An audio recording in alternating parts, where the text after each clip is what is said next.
لا الہ الا اللہ محمد الرسول اللہ ہم سب کو یاد ہوتا ہے، یہ پہلا کلمہ ہے، لیکن کیا آپ جانتے ہیں کہ یہ کتنا طاقتور ہے؟ آئیے میں آپ کو ایک واقعہ سناتا ہوں۔ حضرت موسیٰ علیہ السلام، جن کو کلیم اللہ کہا جاتا ہے، حضرت موسیٰ علیہ السلام اللہ تعالیٰ سے بات فرمایا کرتے تھے، گفتگو فرماتے تھے۔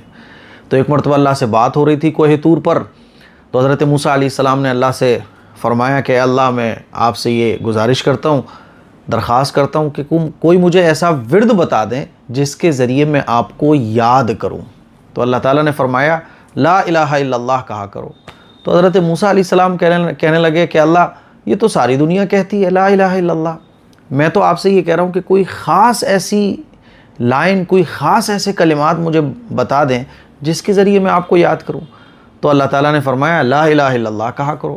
تو حضرت موسیٰ علیہ السلام نے کہا اے اللہ کچھ خاص عمل نہیں مل سکتا؟ جیسے ہم لوگ کہتے ہیں مولانا سے کہ مولانا پریشان ہے کیا کریں، تو مولانا لوگ بتاتے ہیں کہ تہجد کی نماز پڑھو، تو ہم کہتے ہیں کہ تہجد تو ٹھیک ہے۔ مولانا لوگ بتاتے ہیں نماز کے بعد دعائیں مانگو، میں بھی یہی بتاتا ہوں۔ تو آپ لوگ کیا بولتے ہیں؟ مفتی صاحب وہ تو ٹھیک ہے، ہم دعائیں بھی مانگتے ہیں، درود شریف بھی پڑھتے ہیں اور تہجد بھی پڑھتے ہیں، کچھ ایسا عمل۔ تو حضرت موسیٰ علیہ السلام نے بھی کہا کہ اللہ کوئی خاص چیز جو صرف میرے لیے خاص ہو۔ تو اللہ تعالیٰ نے فرمایا کہ یہ جو لا الہ الا اللہ ہے نا، یہ کتنا زبردست کلمہ ہے کہ اگر ساتوں زمین اور آسمان ایک پلڑے میں رکھ دیے جائیں اور کلمہ طیبہ دوسرے پلڑے میں رکھ دیا جائے تو جس پلڑے میں کلمہ طیبہ ہوگا وہ جھک جائے گا اور ساتوں زمین و آسمان سے زیادہ بھاری بیٹھے گا۔ اسی لیے کلمہ طیبہ لا الہ الا اللہ پڑھا کرو۔ تو یہ اتنا پاورفل، اتنا طاقتور کلمہ ہے، لیکن افسوس کہ آج اکثر مسلمانوں کا پہلا کلمہ بھی ٹھیک نہیں ہوتا، کوئی کچھ پڑھ رہا ہوتا ہے، کوئی کچھ پڑھ رہا ہوتا ہے۔ اسی لیے میری آپ لوگوں سے گزارش ہے کہ لا الہ الا اللہ محمد الرسول اللہ، اس کو اچھے طریقے سے یاد کیجئے۔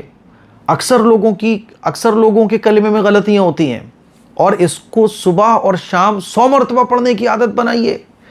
حضرت موسیٰ علیہ السلام کو اللہ نے یہ سکھایا تھا لا الہ الا اللہ محمد الرسول اللہ، لا الہ الا اللہ محمد الرسول اللہ، صبح 100 مرتبہ اور شام کو 100 مرتبہ۔ تو پھر دیکھیے زندگی میں کیسا مزہ آتا ہے۔ یہ کلمہ وہ ہے جس کے ذریعے اللہ نے اپنے پیغمبر کلیم اللہ حضرت موسیٰ علیہ السلام کو بتایا کہ اس کے ذریعے مجھے یاد کیا کرو۔ تو اللہ کو یاد کرنے کا یہ ایک زبردست کلمہ ہے جو ہر مسلمان کو صبح اور شام 100 مرتبہ تو کم از کم پڑھنا ہی چاہیے۔